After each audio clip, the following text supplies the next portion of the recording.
Hey everybody, and welcome back to my YouTube channel. Here is your daily news report and fourth stimulus check update. There's some big breaking news in Congress, everybody, surrounding a fourth stimulus check.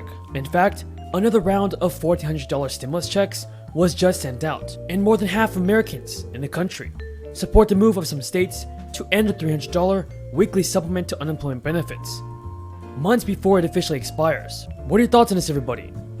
Should the unemployment benefits come to an end? And do you believe that it's going to benefit your state? Leave a comment down below, everybody, saying yes or no.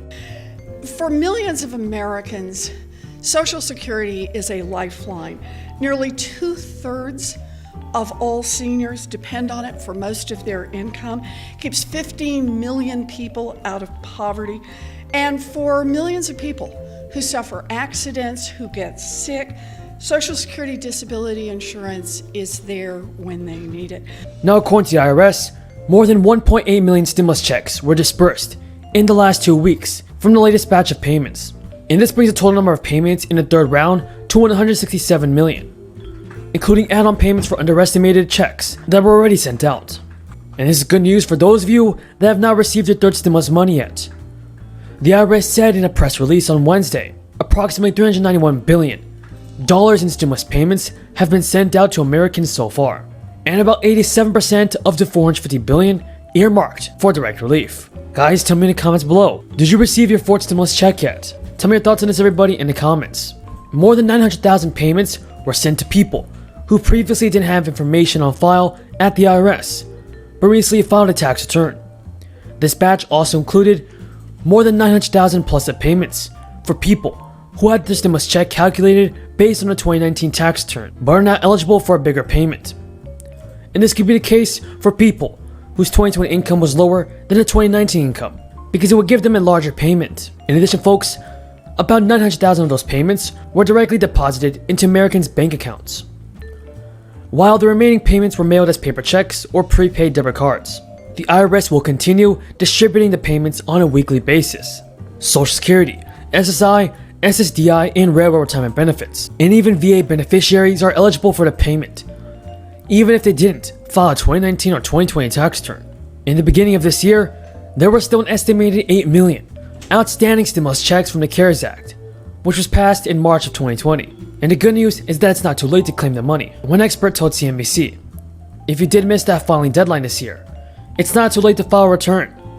You can still file and claim that refund.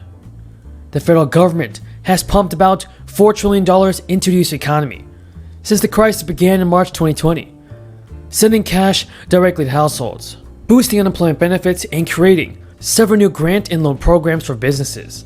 And now that the US economy is going back to normal, some are asking whether the government gave away too much money, and with millions still in need, whether it reached those who needed it the most. Nearly 37% fewer small businesses are open compared to January of 2020, and the employment rate for low-income workers is still well below pre-crisis levels, and an estimated 7 million Americans are behind on the rent. And according to the Committee for Responsible Federal Budget, another $2 trillion of the nearly $6 trillion included by Congress in several stimulus relief packages is yet to be dispersed.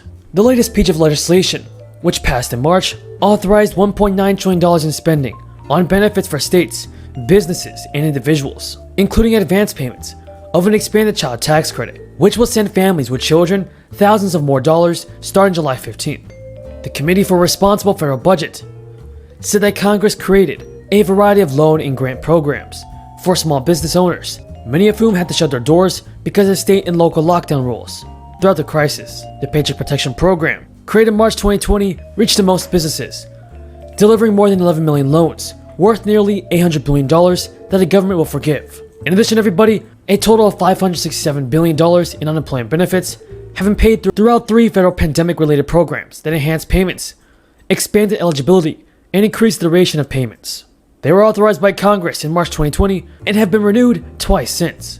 But according to a new poll, more than half of Americans support the move of some states to end a $300 weekly supplement to unemployment benefits months before it officially expires. At least 23 states have announced an early end to federal unemployment programs in recent weeks. Self-employed workers and long-term unemployed will lose benefits entirely in most states. According to the poll, 54% of Americans think the state governors are doing the right thing by ending the benefits ahead of schedule, and 38% think they're doing the wrong thing The states, all led by Republican governors, cite labor shortages as the motivating factor for the cuts, which start as early as June 12th. State officials argue enhanced benefits offer an incentive for people to stay out of work. And many economists think the payments are not the primary contributor to hiring challenges. They say health risks are the main reason for a smaller labor pool. Thank you so much for being here, everybody. I truly appreciate all of your amazing support. Until next time, everybody, have a great day and stay safe. And thank you so much for watching. Thank you for holding this hearing today, and Ranking Member Heitkamp. As we've all been discussing, we know there's a retirement crisis in this country, that across the board, wages are flat, fixed costs are going up, people can't save for retirement, pensions are disappearing, and that means more reliance than ever on Social Security. For almost 2/3 of seniors, Social Security makes up the majority of their income in retirement. And for 22 million Americans, Social Security is literally the only thing standing between them and poverty. When a parent dies or is incapacitated, grandparents often step up, and this can create a huge additional burden on the family for people who are already struggling because of the financial crisis. In these cases, Social Security is a double lifeline for both the grandparents and for the kids. Today, about 98% of children in America are eligible for survivor's benefits when a working parent dies. So I want to ask you about this, Senator Conrad. You are the principal author of the Bipartisan Policy Center's report on retirement security, and in the report, you propose several expansions of Social Security for low-income seniors, but you also propose expanding Social Security survivors' benefits, something not many people have talked about from this report. Can you tell us a little bit about why the survivors program, how it currently works, and what your proposed expansion would entail? Well, if we remember our history, until 1981, we had a survivor's benefit in Social Security for kids who stayed in college until they were 22. If they were in an approved college, they would continue to get benefits. This also applied to those who qualified for disability.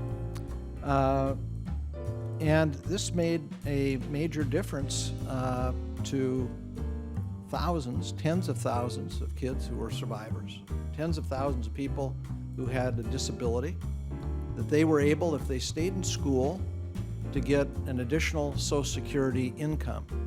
However modest it was, it made a big difference. In the work of this commission, we agreed on a bipartisan basis, and again, 18 of the 19 commissioners agreed with the recommendations, that we ought to reestablish this benefit for survivors and those affected by disability.